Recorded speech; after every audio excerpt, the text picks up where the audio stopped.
Kala malam datang dan rasa kantuk membentangkan selimutnya di wajah bumi, aku bangun dan berjalan ke laut. Laut tidak pernah tidur, dan dalam keterjagaannya itu, laut menjadi penghibur bagi jiwa yang terjaga.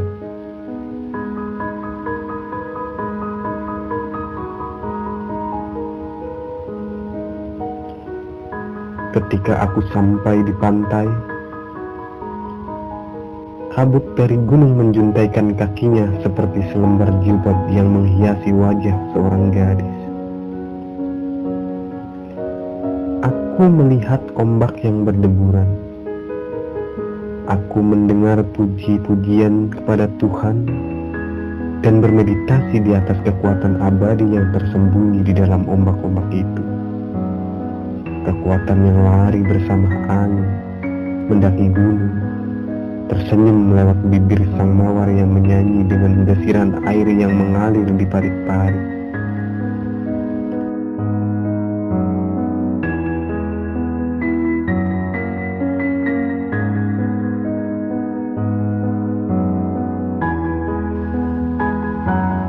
Lalu aku melihat 3 putra kegelapan duduk di atas sebongkah batu. Aku menghampirinya seolah-olah ada kekuatan yang menarikku tanpa aku dapat melawannya.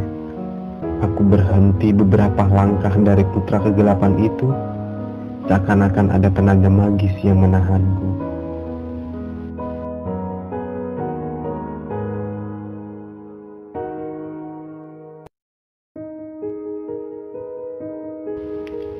Saat itu salah satunya berdiri, dan dengan suara yang seolah berasal dari dasar laut ia berkata, "Hidup tanpa cinta ibarat pohon yang tidak berbunga dan berbuah. Cinta tanpa keindahan seperti bunga tanpa aroma semerbak, dan seperti buah tanpa biji. Hidup, cinta, dan keindahan adalah 3 dalam 1 yang tidak dapat dipisahkan ataupun diubah."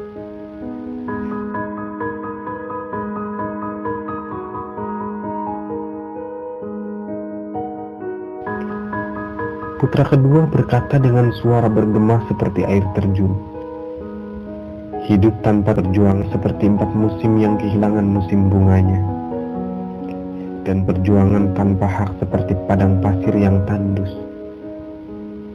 Hidup, perjuangan, dan hak adalah 3 dalam 1 yang tidak dapat dipisahkan ataupun diubah."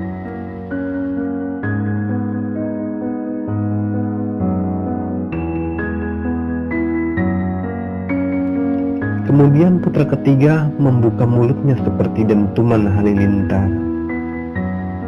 Hidup tanpa kebebasan seperti tubuh tanpa jiwa, dan kebebasan tanpa akal seperti roh yang kebingungan.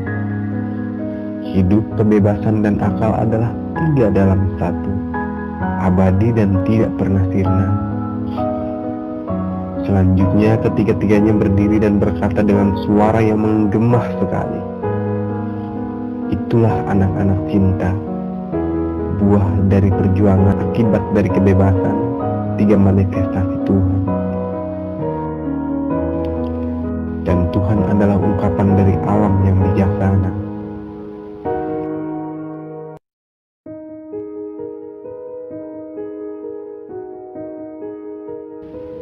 Saat itu begitu hening, hanya gemerisik sayap-sayap yang tak nampak dan getaran tubuh-tubuh halus yang terus-menerus. Aku menutup mata dan mendengar gema yang baru saja berlalu. Ketika aku membuka mataku, aku tidak lagi melihat putra-putra kegelapan itu. Hanya laut yang dipeluk halimunan. Aku duduk dan tidak memandang apapun kecuali asap dupa yang menggulung ke surga.